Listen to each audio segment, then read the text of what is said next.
अर्जुन भगवान कृष्ण के बड़े प्रेमी थे। उनके संग संग रहते और आज्ञाओं का पालन करने की कोशिश करते थे। एक बार कृष्ण और अर्जुन कहीं घूमने जा रहे थे। रास्ते में अपनी भक्ति पर गर्व करते हुए अर्जुन ने कहा, भगवान आपकी माया भक्तों को कुछ नहीं कर सकती। भगवान कृष्ण ने कहा, नहीं अर्जुन, ये माया बड़ी प्रबल है। मेरे साथ रहते हुए भी ये मार गिराती है। इसीलिए सदैव 3 भाव से उस प्रभु की शरणागति में रहने में ही त्राण है। अर्जुन ने कहा, नहीं भगवान, भला आपके साथ रहने पर माया क्या करेगी। इस प्रकार वार्तालाप करते करते वे सब लोग एक घने जंगल में पहुंच गए। देखा सामने एक विशाल स्वच्छ तालाब निर्मल जल से भरा सुशोभित है। भगवान कृष्ण ने कहा कि यहीं ठहरकर स्नान और विश्राम करना चाहिए। रथ खोला गया, लोग उतर पड़े। भगवान कृष्ण और प्रेमी अर्जुन तालाब में स्नान करने लगे। एक बार जब अर्जुन ने डुबकी लगाई और फिर बाहर निकले तो क्या देखा कि ना वहां कृष्ण है ना रथ। अर्जुन घबराए, विलाप करने लगे कि हाय भगवान कृष्ण, हाय मेरा रथ।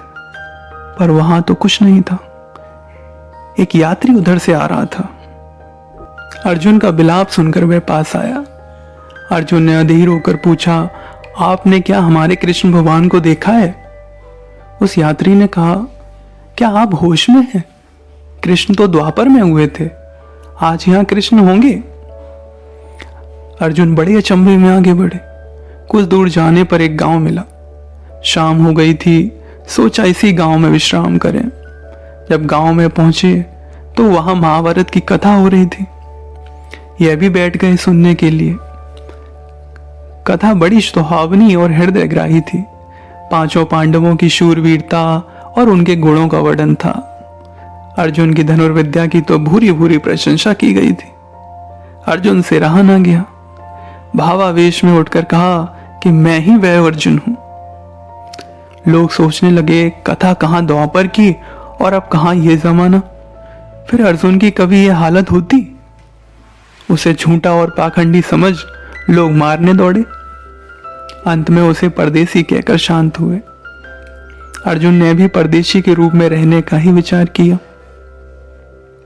उस गांव में एक जमींदार रहता था। उसका यह प्रण था कि किसी बलिष्ठ परदेसी से वह अपनी सुंदर लड़की का विवाह करेगा। अर्जुन तो था ही बलिष्ठ और वह परदेसी भी था। उसका प्रण पूरा हुआ। अर्जुन का विवाह हुआ और इन्हें जीवन यापन के लिए काफी खेत और जायदाद मिली। ये वहीं रहने लगे। कुछ दिनों पीछे उन्हें 2-3 बच्चे भी हो गए और वे अपना गृहस्थ जीवन सुचारू रूप से चलाने लगे। जिस तालाब पर कृष्ण और अर्जुन की अंतिम भेंट हुई थी और जहां पर कृष्ण ने जल समाधि ली थी, वहां हर साल बहुत बड़ा मेला लगता था। लाखों की भीड़ वहां होती।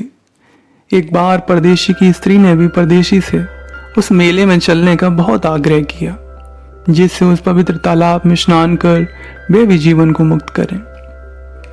परदेशी तैयार हुआ। एक बच्चे को कंधे पर लाधा, दूसरे को गोद में। स्त्री ने भी एक को गोद में लिया और सब चल दिए। अब सब लोग उस तालाब पर पहुंचे तो देखा कि वहां लाखों की भीड़ थी। ये लोग भी एक स्थान पर ठहर गए। जब वे स्नान करने गए तो स्त्री बच्चों को साथ ले लिया। परदेशी ने गोता लगाया और जब बाहर निकला तो वहां कहीं कुछ नहीं था। दूर एक रथ खड़ा था और उस पर सवार सारथी भगवान कृष्ण। पर अब तक अर्जुन तो सब भूल गए थे। वे विलाप करते हुए तालाब से बाहर आए कि हाय मेरे बच्चे, हाय मेरी स्त्री, हाय मेरी गाड़ी। उधर से भगवान कृष्ण ने आकर पूछा, अरे अर्जुन क्या बात है। पर उन्हें कहां ख्याल कृष्ण का। उन्होंने तो बस हाय मेरे बच्चे, हाय मेरी स्त्री।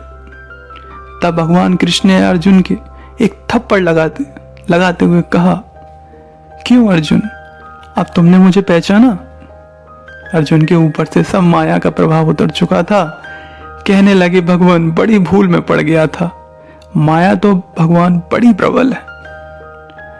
कृष्ण जी ने कहा, अर्जुन मैंने तो तुमसे पहले ही कह दिया था कि मेरे साथ में रहते हुए भी यह माया इतनी प्रबल है कि मार गिराती है।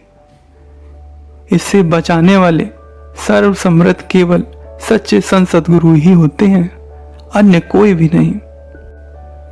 इस कहानी को सुनाते हुए स्वामी जी ने बताया कि माया 3 प्रकार की होती।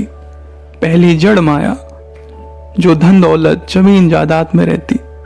दूसरी जड़ चेतन माया, जो स्त्री बच्चों माता पिता और परिवार वालों से लगी रहती।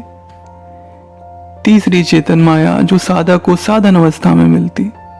यह माया अत्यंत प्रबल होती, भगवान के साथ रहते हुए भी ये प्रेमी को मार गिराती है।